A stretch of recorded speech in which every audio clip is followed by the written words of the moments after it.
ಮಿನಿಸ್ಟರ್ಗೆ ರಾಜಣ್ಣ ಮನವಿಯನ್ನ ಕೊಟ್ಟಿದ್ದಾರೆ. ಉನ್ನತ ಮಟ್ಟದ ತನಿಖೆ ಆಗಬೇಕು ಅಂತ ಹೇಳಿದ್ದಾರೆ. ಹನಿ ಟ್ರ್ಯಾಪ್ ವಿಚಾರಕ್ಕೆ ರಾಜಣ್ಣ ಬರೀ ಮನವಿ ಕೊಟ್ರೆ ಸಾಕಾ? ಪ್ರಿಯಾಂಕ್ ಖರ್ಗೆ ಹೇಳಿಕೆಯನ್ನ ಕೊಟ್ಟಿರುವಂತದ್ದು.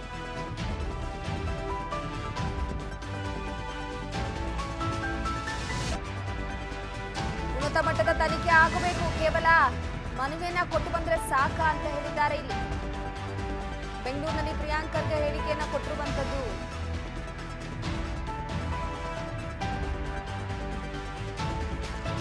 ಕೊಡ್ತೀನಿ ಅಂತ ಹೇಳಿ ಹೋದಂತವರು ಮನವಿಯನ್ನ ಕೊಟ್ಟು ಬಂದಿದ್ದಾರೆ.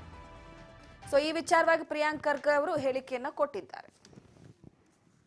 ಎಐಸಿಸಿ ಅಧ್ಯಕ್ಷರಿಗೆ ಬೇರೆ ಮಾಡೋದಿರೋದಿಲ್ಲ. ಅವತ್ತು ಮಾನ್ಯ ಮುಖ್ಯಮಂತ್ರಿಗಳು ಮನೆಗೆ ಬರ್ತೀನಿ ಅಂದಿದ್ರು. ಖರ್ಗೆ ಸಾಹೇಬರು ನಿಮ್ಗೆ ಮೈ ಹುಷಾರಿಲ್ಲ, ನೀವು ಓಡಾಡೋದು ಕಷ್ಟ ಆಗ್ತದೆ, ನನ್ಗೆ ಗೊತ್ತಿದೆ, ನಾನೇ ಬರ್ತೀನಿ ಅಂದ್ಬಿಟ್ಟು ಅವರು ಅವರ ಹೆಲ್ತ್ ವಿಚಾರಕ್ಕೋಸ್ಕರ ಹೋಗಿದ್ರು. ಸಹಜವಾಗಿ ಅಲ್ಲಿ ಇಬ್ಬರು ರಾಜಕಾರಣಿಗಳ ಸಿಕ್ಕಾಗ ಟ್ರಂಪ್ ಇಂದ ಹಿಡ್ಕೊಂಡು ತುಮಕೂರು ತನಕ ಚರ್ಚೆ ಆಗೋದು ಸಹಜ. ಆ ಚರ್ಚೆ ಮಾಡಿದ್ದಾರೆ. ಆದ್ರೆ ಎಐಸಿಸಿ ಅಧ್ಯಕ್ಷರು ವರದಿ ಕೇಳ್ತಾರಾ ಅಥವಾ ಹೈಕಮಾಂಡ್ ವರದಿ ಕೇಳಿದ್ಯಾ? ಇವೆಲ್ಲ ಬರೇ ಮಾಧ್ಯಮದಲ್ಲಿರೋದು. ನೋಡಿ, ಅವರು ಎಲ್ಲದ್ರ ಬಗ್ಗೆ ಚರ್ಚೆ ಮಾಡಿದ್ರು.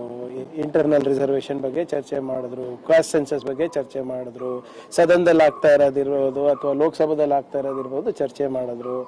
ಇವೆಲ್ಲರಿಗೂ ಬಹಳಷ್ಟು ಚರ್ಚೆ ಆಗಿದೆ. ಆದ್ರೆ ಯಾವುದಕ್ಕೂ ವರದಿ ಸಲ್ಲಿಸಿ ಅದು ಸಲ್ಲಿಸಿ ಅಂತ ಹೈಕಮಾಂಡ್ ಅವರು ಮಾನ್ಯ ಎಐಸಿಸಿ ಅಧ್ಯಕ್ಷರಂತೂ ಅದು ಕೇಳಿಲ್ಲ. ಅದೇನಾದ್ರೂ ಇದ್ರೆ ನಮ್ಗೆ ರಣದೀಪ್ ಸಿಂಗ್ ಸುರ್ಜೇವಾಲಾ ಅವರಿದ್ದಾರೆ, ಕೆ ಸಿ ವೇಣುಗೋಪಾಲ್ ಅವರಿದ್ದಾರೆ.